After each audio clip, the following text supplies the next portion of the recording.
Hey guys, Gabe from the Minnesota Airsoft Association with another one of our Getting to Know Your Local Field video summaries. And this one's going to be for Twin Cities Airsoft in Emerald, Wisconsin. As a reminder, these videos are intended to be for new players, for maybe parents who are bringing your children or new players to a field, or for you experienced players who maybe haven't been to this location yet, just so you can figure out the general flow. How does it work? Where do you go to park and everything like that? And we have a checklist that we have gone through. This is the third in our series of local fields. And again, we want these to be helpful to you. This is also an opportunity for me to correct things. If I've filmed something and then maybe learned something different, or things are always changing at field, so I can correct some information from those videos. This video in my closing for Twin Cities Airsoft, I was like, oh, I wish I had more videos. There are actually 25 videos, shorts, in the series for Getting to Know Your Local Field for Twin Cities Airsoft. So it's a lot of content, and it should be, because, and I will say this, Twin Cities Airsoft is the largest field in our area. They run the biggest games by a pretty large margin, frankly.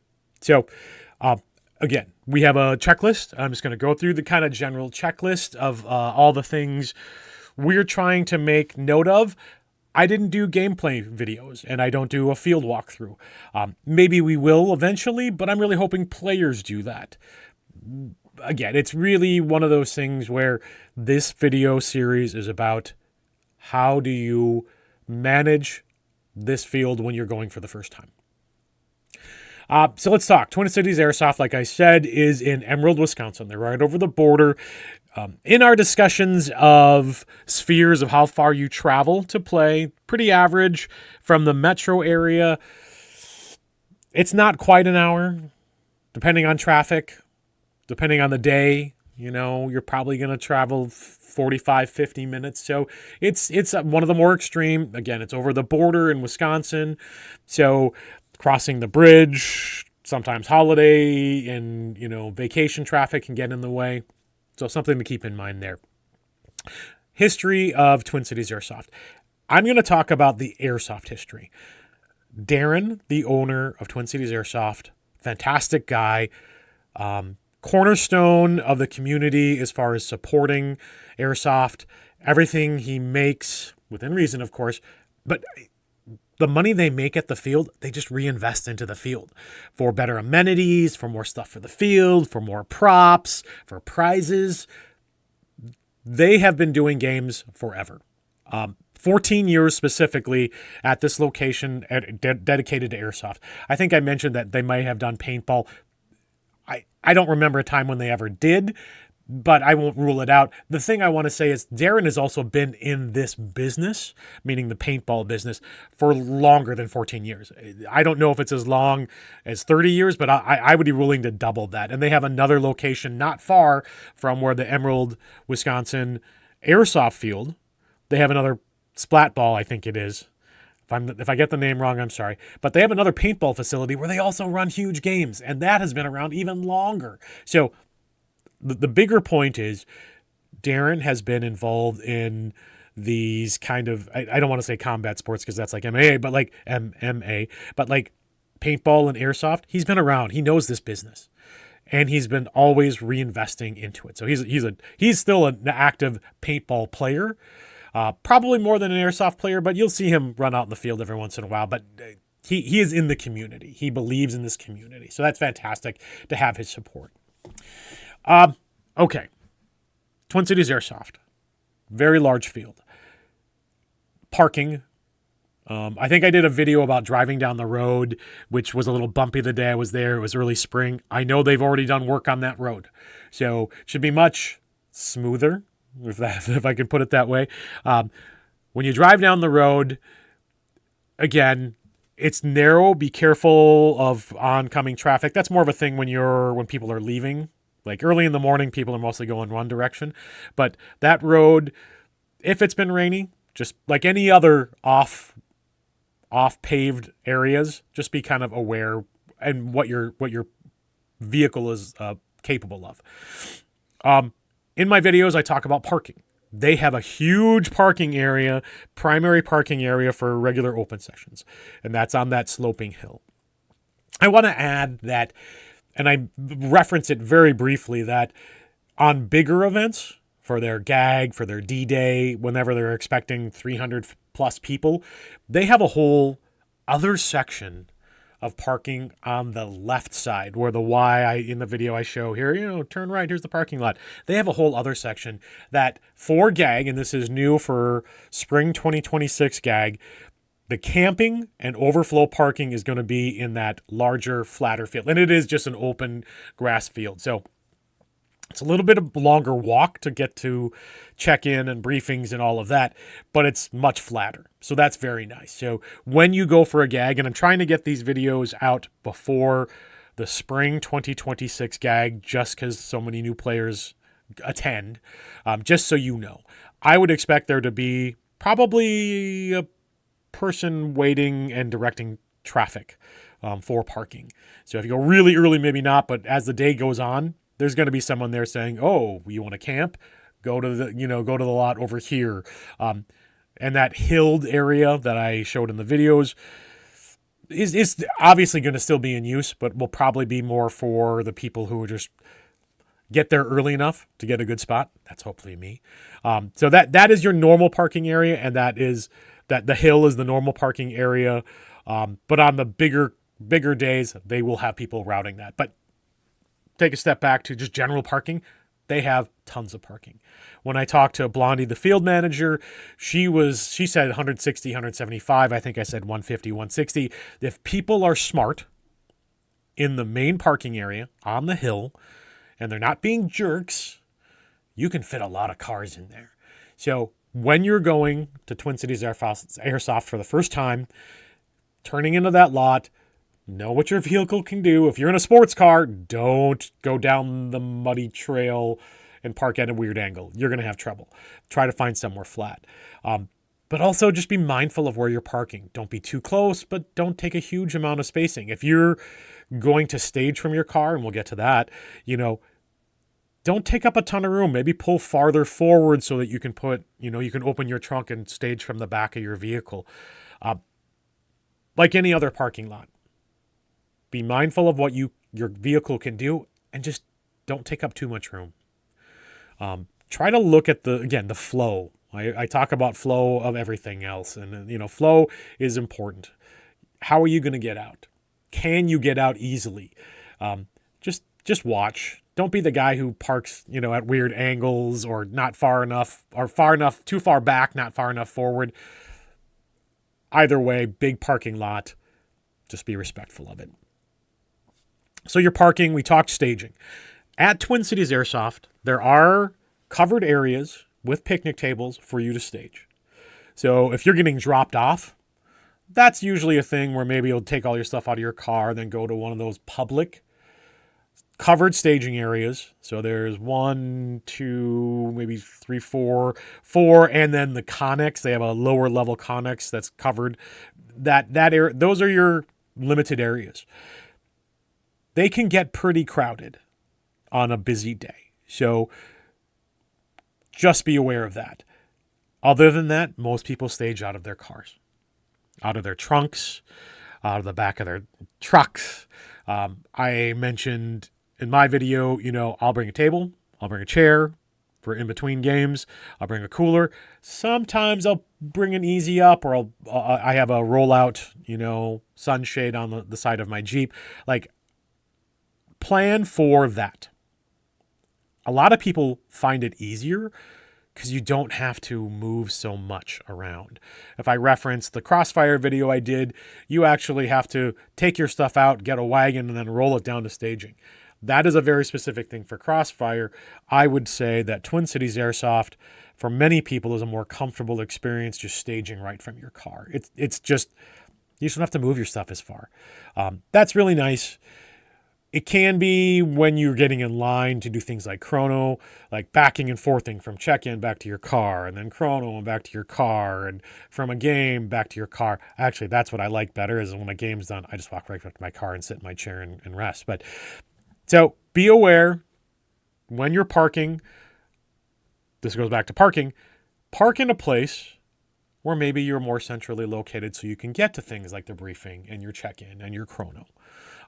Those spots closer down towards the main staging area, briefing area, they get taken first, frankly. So if you're not there early, you're probably going to be higher up on the hill. And some people like that, but those are the people who are going to set up a full camp for the full day. But so park, stage, you're going to stage from your car, or you're going to pick up your stuff and move it down to one of the public covered staging areas. I've been thinking about it. I don't think they have an area that's not covered. So that's actually really nice in case of rain, of course, but like just beating heat, hot heat. Like you're always in a covered area. So that's really nice. Check-in.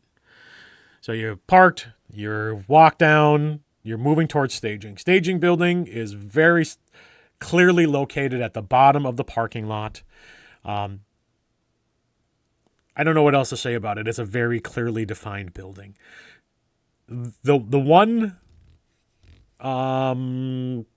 when it's busy, so this is maybe something to consider when you're going. If it's really busy, there will be a line. And that's really just because not everybody does their waiver on time. So if you can do your waiver ahead of time, do it. They're still going to check you. But the more you can do to cut down on your time, the faster that line goes. So that check-in building, there's a window staffed on busy days with 2 people. On things like a giant airsoft game, they still do business out of that check-in window, but they usually have very specific tables set up for the 2 different teams for check-in to make that go faster. Because that is definitely a choke point of every field, is where you check in, where you pay, do your waivers, they verify the waivers. So that can really bog down.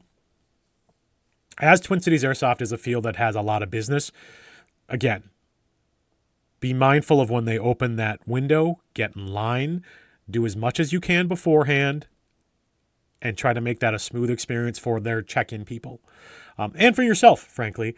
On busy days, they try. They really try to get people through. But again, if they have a lot of new people or people who haven't done all their due diligence or they need to buy things on top of checking in, you can wait for 10 plus minutes. And I say that knowing that I've waited longer sometimes. So the building is very clearly defined. Don't dither.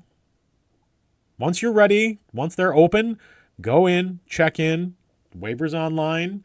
They're good for the year. So this is a clarification point. The waivers are good for the whole year, but you always have to apply it per the event you're going to. So, you do your first waiver. You're going to go the next weekend or the next month. You still have to go to their site, pull up the waiver. It'll ask you, I think it says name and date, name and birthday. And then if it finds you, then all you have to do is check in, and you're effectively checking in remotely. They're still going to verify that the day of you're there, but you don't have to fill everything else out again every time. But again, so you can do your waiver. It's good for the year, but you always need to check in that waiver for every event you attend. If that sounds confusing, it's not. You're just doing a waiver every time. If you go to other fields, they might ask you your name and verify that you filled it out. It's the same process, but you can do that online. Again, they're going to check to verify every time you play. Green fees, pretty standard, right? $25 regular game fee, $5 for air. Taxes and credit card transaction fees notwithstanding. So very standard for every other field. Nothing unusual there. Rental packages, I will let you look at their website. What I will say is they have a huge rental fleet. Because they do a lot of private parties, they get a lot of new people. So for anyone who's attending or going to TCA, maybe as your first time playing airsoft at all, they have everything they need that you need. Masks, anti-fog, guns, spare BBs, dad rags. You'll get the full setup. And they'll tell you how to use it. So again, great rental situation there. And they, again, because they're big, and in a previous video, I talked about well thought out. And Twin Cities Airsoft is also well thought out, but they're thought out on a much bigger scale. So everything they do is just bigger because they have the field, the reputation, the fan base meaning returning players. They just have to do everything on a higher level because they're just used to bigger numbers. So we'll get into that as this video goes on. General amenities, and then we'll talk the rest of the flow. Bathrooms. I make a big deal about bathrooms because when I have to go to the bathroom, I want to go in a place that I'm not going to feel terrible about it. So they have 2 side-by-side outhouses. It's kind of centrally located between where you're going to do your safety briefings and where the check-in building is. It's very clearly labeled, but they are outhouses. I say rustic to be polite. Not everybody likes that. And when I'm saying that, I'm talking particularly parents, mothers. And not everybody wants to do that. So they have that, but specifically because their general manager is awesome, and a woman. And I think at some point she was like, I don't want to go to the bathroom in the outhouses. They built 2 very nice actual bathrooms. It says men and women, and honor that. But when it's really busy, I'll just tell you they both get used. They are bathrooms with running water toilets, running water sinks, locked doors. They're real bathrooms for all intents and purpose, which is nice in a place that's out in the middle of nowhere, in the woods. So they have their two outhouse rooms, and then they have 2 bathrooms with running water, running sinks. Super nice. Not a biffy. So again, that makes a difference to me. And I know it does for parents, visitors, those who are not in rustic gameplay mode. So we mentioned running water for the toilets and the sinks. They have well water, which is perfectly fine to drink. They have a full well and a pump station. They usually have a sink location, and I think they remove it for the winter. That's why it wasn't in my videos. But for people who just want to drink water, refill their bottles, refill their hydration units, also just want to wash up after a game. So they usually have that. That's very close to check-in as well. That is a really nice feature. So you don't have to bring water. Do I think you should? Sure. Like I think you should be as prepared as you can be on your own. And that's just a general airsoft thing. You never know what's not going to be working at a field, even if they have the features normally. That, water, charged batteries, snacks, everything you need, I think you should bring. But Twin Cities Airsoft has that extra feature of running water, which is a rarity. I'm just thinking about the other locations. Yeah, it's real rare. So like that's really nice. Charging station, I mentioned that. Attached to the outhouse building, they have a power bank where people can charge batteries. That is for people to bring their own chargers. I know that if you're in a real pinch, Twin Cities Airsoft will, because they have chargers in the back of their office area, that they will charge a battery for you. Try not to be that person. If you have your own gear, maybe just bring that. If you don't bring your own charge batteries, bring your charger with you. Maybe you only have one battery. But they have that charging bank, and it's just a power strip on the side of the outhouse. And there's 12 plugs there. So plenty of space, but you need your own chargers for that. In emergencies, you can always ask. The staff at Twin Cities Airsoft is awesome, and they're not going to make you sit around. If you need help, they're going to help you out. But again, the more prepared you can be, the better off you are. But charging area on the side of the outhouse. Food and snacks. Excuse me. So being that Twin Cities Airsoft has their large check-in building, they actually have pizza ovens in the back, and it's one of their most popular features is people getting pizzas. Excuse me. I'm thinking about food and I'm coughing. So they have pizzas, then they have chips and drinks that are all available there. For special events, they have grilling area. So sometimes they'll have an event where they'll say free hot dog, chips, and soda with entry. So that's something they do. So they have grills, but those grills are used by their staff. And for like bigger games, you'll see that they do actually. This is going to be a terrible video. Sometimes they'll have food trucks come in, which is really nice. The one thing I'll say for those situations, all situations, the food, snacks, pizza that Twin Cities Airsoft has at their check-in table, when they do those grilled things, when they bring in food, or when they have food trucks, there's a natural ebb and flow of every game. And if you wait for official lunchtime or official break time, you're going to be waiting in line. So I'm not saying to quit a game early so that you can eat, but also I'm that guy. Like if I really want to eat or want something, I'm going to make sure I get in line early. Excuse me. Terrible video. And I'm not going to edit this out. Be prepared to wait in line, wait for your food.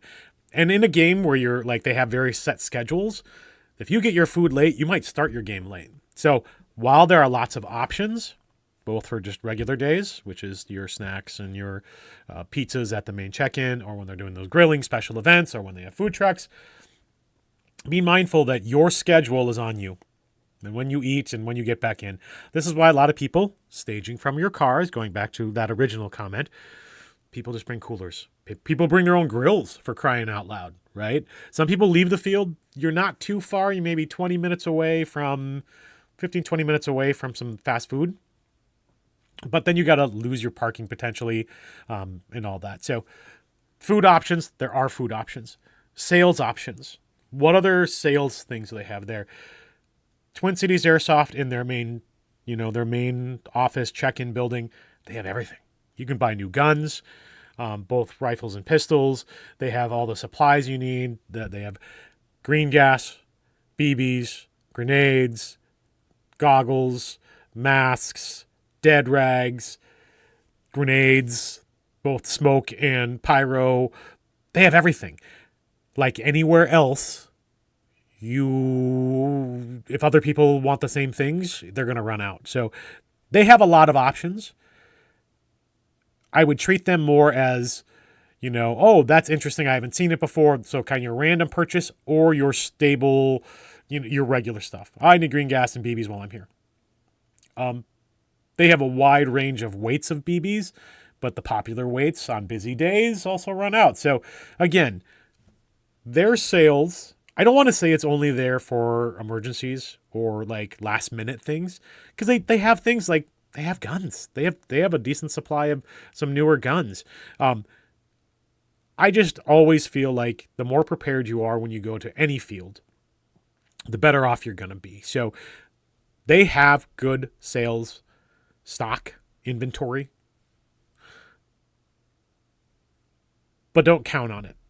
And that goes for every field, right? Like if you go and go, I don't have any BBs or gas and I only run .32 Excel BBs and I only use this kind of gas and they don't have it there, that's on you, right? Like they have a lot, but it's not a full store, right? It's not a retail store.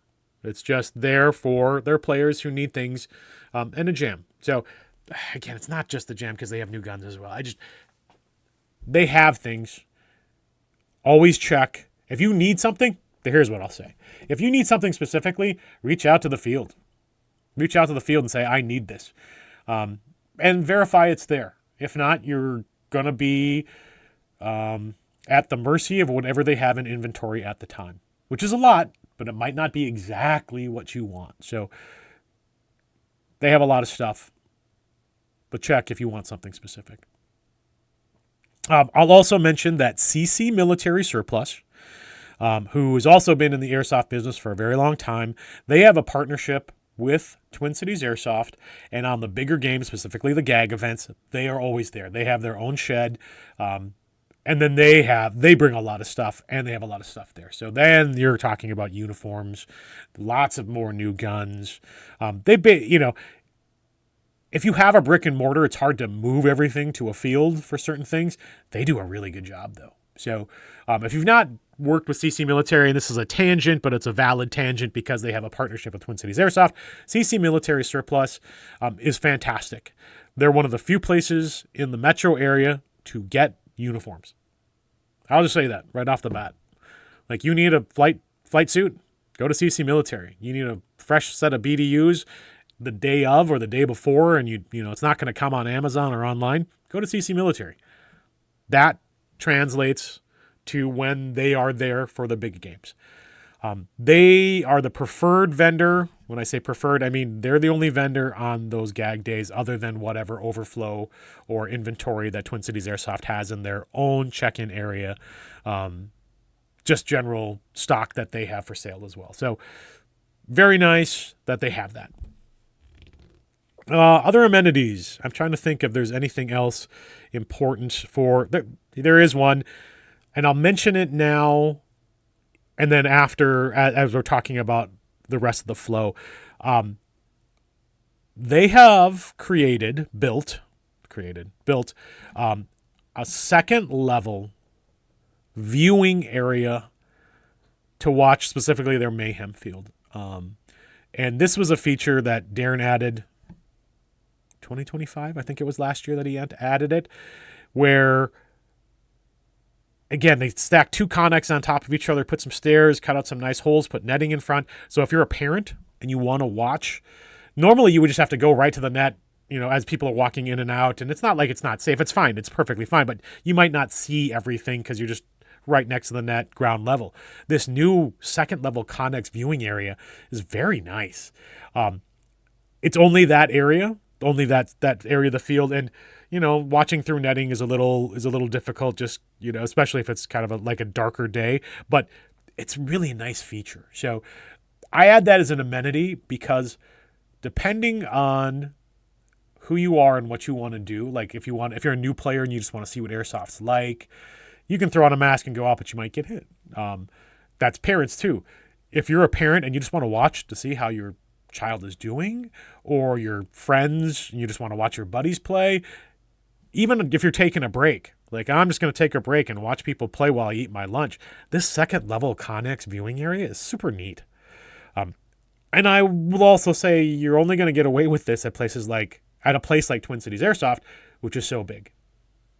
Like, they have put a lot of thought into that general staging area. And when I say staging, it's briefing, check-in. Like, this whole area is probably where you're going to find a lot of people just milling around also. So I'm adding that as an amenity because I think that viewing area is super cool. It's the only thing of its kind in our area. And again, I am focused towards you new players or parents who just want to watch. One of the times I was there earlier this spring, a father, he didn't know what to do. And his kids were off. His kids they ran off and started playing. And he didn't know about it. They were a little lightly staffed. And so I was like, hey, no, there's a viewing area. Do you want to go watch? And he actually thought it was great to the point where he's like, oh, I'm going to play next time. So that's not going to happen for every parent. But it was a really nice thing where he could watch and go, oh, that's what this game is about. Like, conceptually, everybody knows, it's like paintball. How many people have actually played paintball? It's a military simulation. It's a combat simulation. It's interesting to see people run and find cover and throw grenades and cover fire. It's neat. So anyway, that's really cool. So going back to flow. You drive in, you park. You're staging out of your car. You go down to check-in. You do your waiver. You pay. Depending on if you're an HPA person, and this is important, and this is amenity, but it's also workflow, or also flow of the day. Right to the right, and it's very clearly labeled, of the check-in area is the HPA fill station. So again, this is mostly for you people who run air tanks. But as an experienced paintball business, they know their compressors And so they have an air fill station that does 4,500, which is a big deal for those of us. If I said that and you're like, oh, I don't care, I don't know what that means, this isn't for you. But you HPA guys who are like 4,500, that's fantastic. They fill the 4,500 consistently. And then they have a regular 3,000. This is a big deal for HPA people, I'll be honest. And when you pay that $5 air fee, that's for all day, all tanks. I say this again as someone who has 10 tanks. And so sometimes I'm going, and I kind of wait towards the end of the day or before I'm going to leave. I'm not trying to, abuse the system, but I fill all my tanks there. And I only have 2 tanks that are 4,500, but I want to fill them the 4,500 because they last longer then. So that's a really nice feature. So it's an amenity, but it's also a workflow thing. So a lot of guys will either win a bin or a bag, or if they have 1 tank, it's fine. But, you're usually filling your air either before you go to chrono or before you're going to play. So parking, staging, come down to check-in, waiver, green fees. If you need a rental, you'll also do it there. You move over, there's your fill station, chrono. I think I mentioned this in my videos too. Chrono is the only thing that I feel there is signage, but if you don't know the field, just generally the refs will be saying, okay, if you've already checked in, then chrono your guns before safety briefing. If you don't know where that is, it can be a little confusing because it's not in the same general areas check-in and briefing. So further right of the check-in, and there is signage, but just know to look that way. You can watch a trail. And I also mentioned in my video, kind of watch where other people are going or ask questions. Always ask questions. They have a chrono. And at the point where you're getting to where chrono is, there's a clear sign that says masks on. Pretty obvious at this point. You are mags free. You are no dry firing in anywhere in the rest of this field. But once you turn this corner, masks are on. Now you can start futzing with your gun. And from the corner where you actually have to have your mask, it's maybe 30 feet. It's not very far. And then you're going to see a covered area overlooking a small pond. It's a mucky, swampy pond, but it's a shooting pond. And that's where their staging area is. And it's a large covered area. The front area pointing towards the water is where the chronographs will be. That's where the staff is. Then they have some tables on the back and on the side for those of you who need to mess with your stuff. So chrono-wise, on a busy day, busy regular open weekend day, that's how it's going to work. On like a gag day or one of their larger events, and I say larger, I'm talking the 300 plus, they might even move their chrono to another location. And what they're doing there is, rather than having 3 to 4 spots, they might have 6 to 8 spots on those larger games. So they really tune up when they know they're going to have more players. But on a regular open session weekend day, you turn that corner, that covered area, they'll have multiple staff depending again on the crowd size, and they'll chrono your guns. They tag guns usually with a zip tie and like a bead, different colored bead. So they're watching and they're tagging your guns. Standard rules apply. Nothing unusual. They use .32s to chronograph everything, and they're not terrible. And when I say that, what I mean is if you're 5 under or 5 over, they'll give you an allowance and they'll just be like, hey, be careful. But they're not the kind of field, and no field is, frankly, where they'll be like, oh, you're 2 over. You can't play with this gun. No field does that. There's too much variance. If you're an HPA person who can really tune it, they're going to make you tune it. But if you're just running an AEG, something with a spring. I did see that recently a gas gun got denied because you can't tune that down. Like it was a straight up green gas thing. And so they do have standards. I don't want it to sound like they don't, but they are forgiving because they realize that AEGs are not a perfectly tuned piece of equipment. So that chrono area, very nice when it's covered. So when it's hot or when it's raining, you'll be covered. They're efficient. I will say this is an area that can bog down though. Again, just because depending on staffing and how many people, because they do such a large business, go early.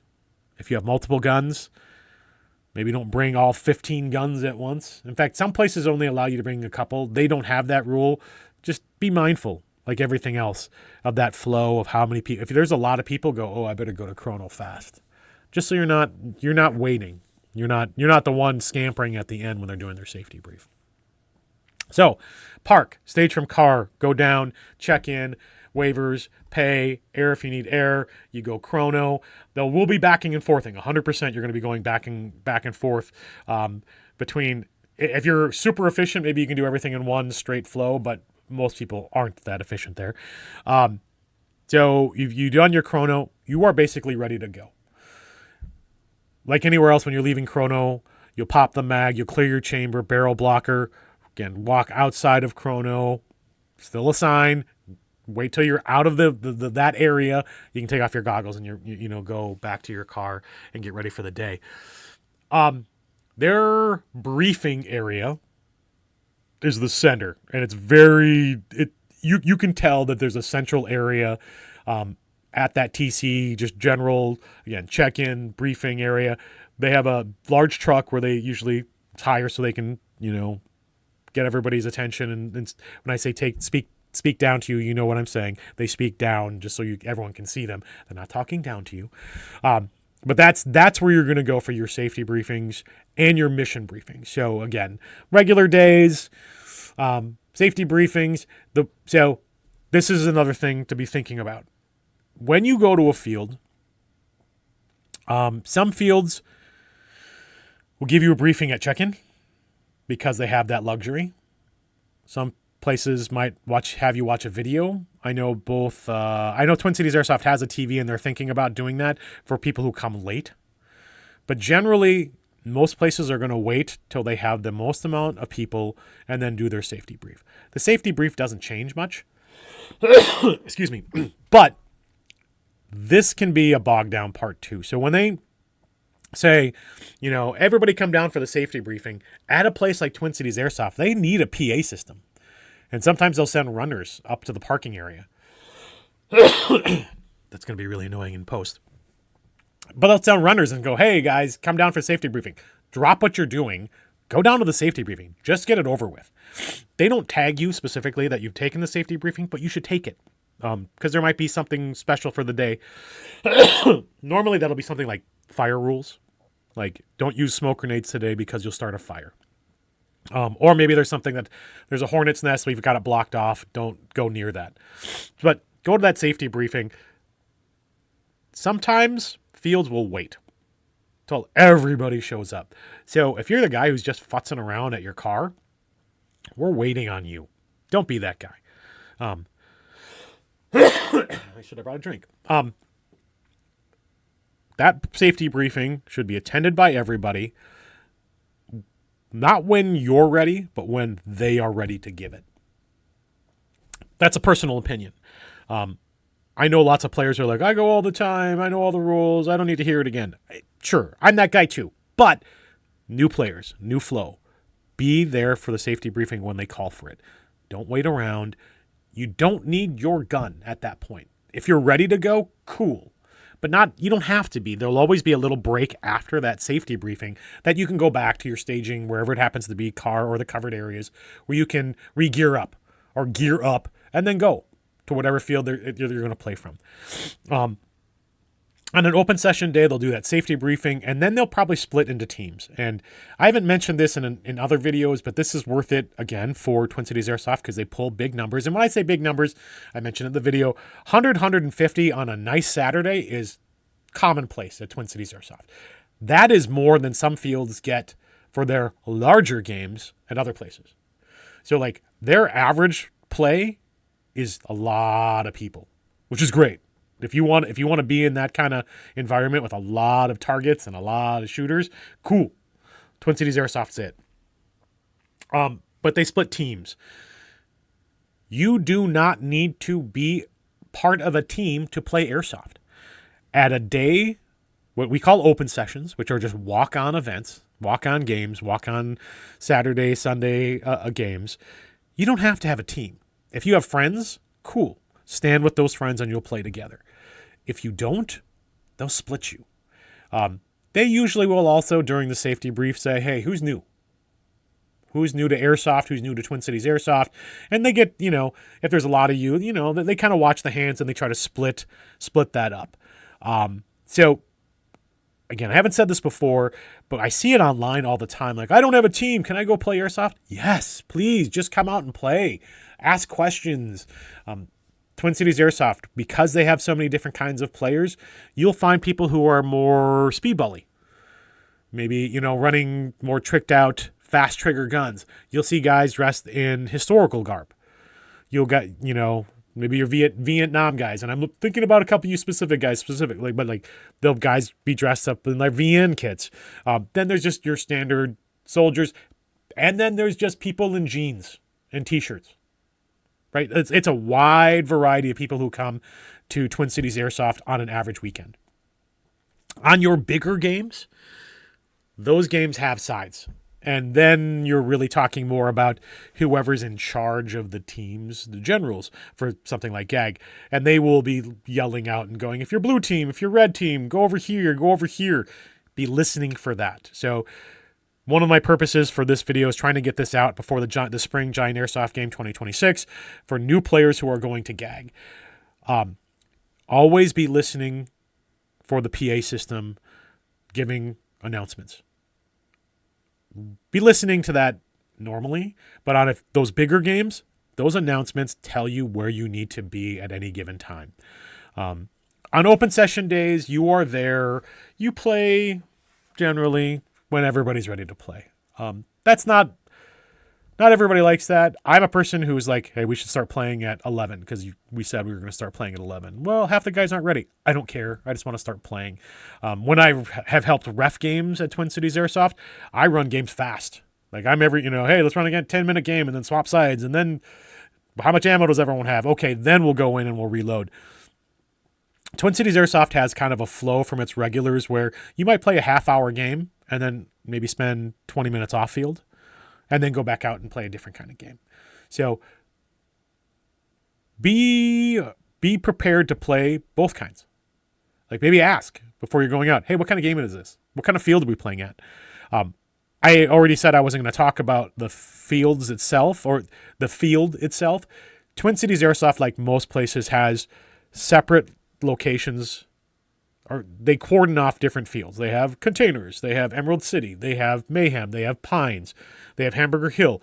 You'll play on a open session weekend, so again, a walk-on weekend. You'll play in different areas, so knowing what field you're playing at might adjust what kind of gear you bring out. Like, oh, we're playing Mayhem, I want more grenades.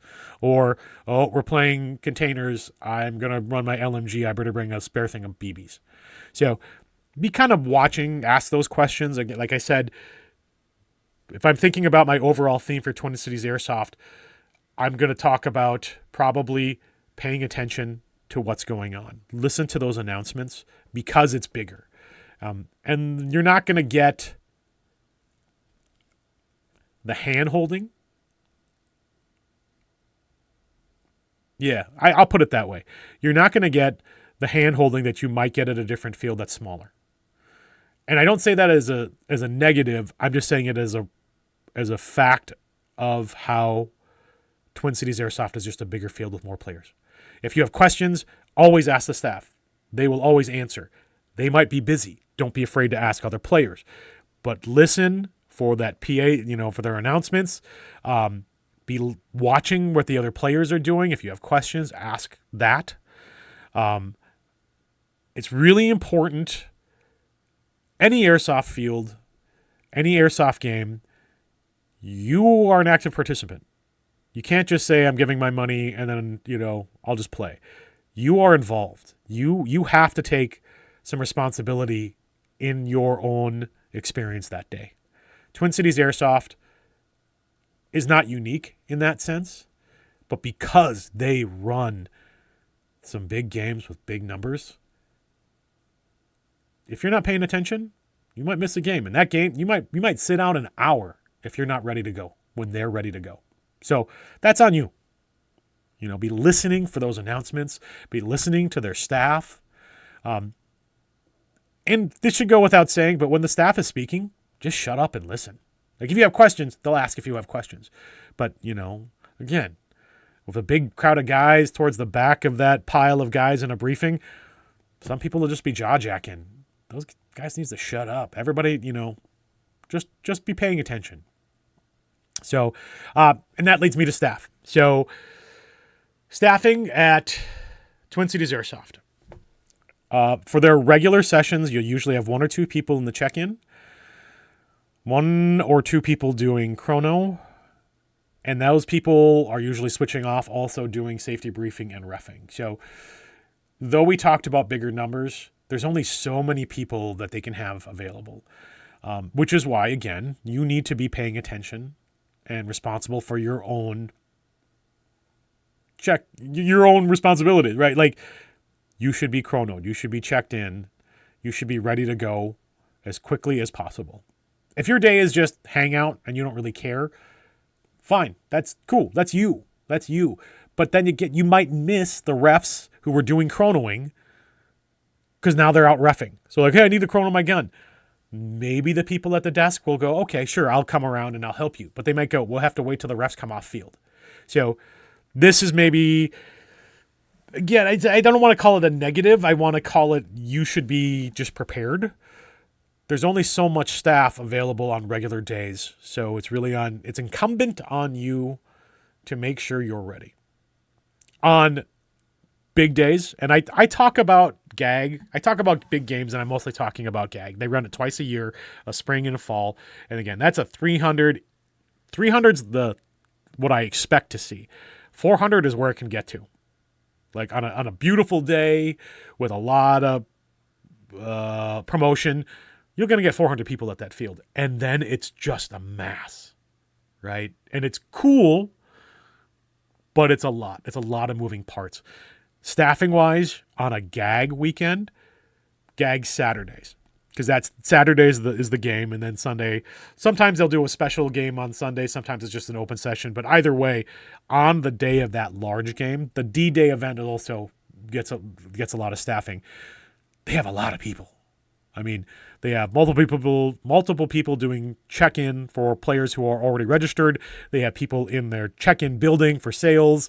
They have tons of people doing chronograph, and then they have refs both for just general play, but then making sure like for missions, like restocking missions and stuff like that. So it's an event where that's where you're going to see them shine staffing wise, where they just have, 20, 30 people out there. And they should go without saying too, but always be nice to their staff. Like staff, no one is getting rich refereeing and staffing games. That's just not the way this business works. So a lot of these people are players or friends of players or family who are taking their time to make sure your experience is better. And again, that's safety, faster check-ins, faster just play. So always be nice to staff. Anything else I want to say about staff? Always feel comfortable asking questions. I will see people who will ask questions to just people around them quietly and nobody knows the answer. At Twin Cities Airsoft, people usually do. Again, they have a lot of regulars, but don't be afraid to ask questions. And if you need time to go off and when things are quiet in between a game or when everyone else is on field and you want to walk up to the general manager or in the check-in window, this is where I'll give a shout out to Blondie. She's fantastic and she will answer your questions. All the refs will be wearing some kind of bright, either a bright vest or bright clothing. Some guys actually, they do actually at Twin Cities Airsoft as well do player refs as well. Which are usually experienced people who are normally refs, but that weekend they want to play. They'll double duty. You'll see them up when people are giving the safety brief. So don't be afraid to just ask someone who looks like they know what they're doing as well. But between the general manager, Blondie, and the referee staff, always ask questions. Don't be afraid to ask questions. Okay. What else am I going to talk about? Let's talk about schedules and promotion. Twin Cities Airsoft is one of the better fields for promotion on Facebook. They have their own private forum on Facebook, or private section on Facebook. They also have their business page on Facebook. They post on the Minnesota Airsoft Association Facebook group, and then they have their website.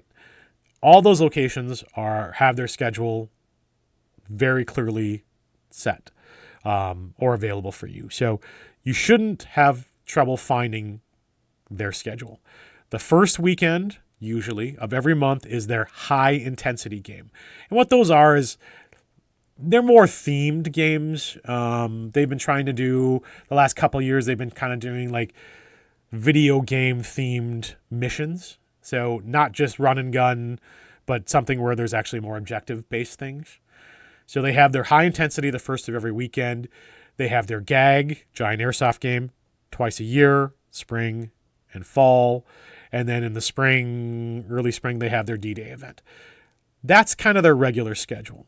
The ebb and flow of each game is, it's tweaked for the specific thing that's happening, but that general flow, parking, staging, check-in, waiver, pay, air if you need it, chrono, get ready, safety brief, play, that is standard. The timing is what changes. Again, a lot of people, more lines, more waiting, more like hurry up. Both hurry up and wait, if you know what that means, right? Like sometimes you'll be ready and you'll be waiting like, I'm ready. Other times you'll be the person who's like, oh my God, I got to hurry up because they're starting this game. I'll say the GAG events, when their start time is, they start. And if you're not there at your base when the game starts, they don't care. That game's starting. So as opposed to like an open session weekend, walk on weekend, where like, okay, everybody, are you ready? We'll walk on the field together. Everybody get to your sides. 3, 2, 1, go. That is more of a communal thing.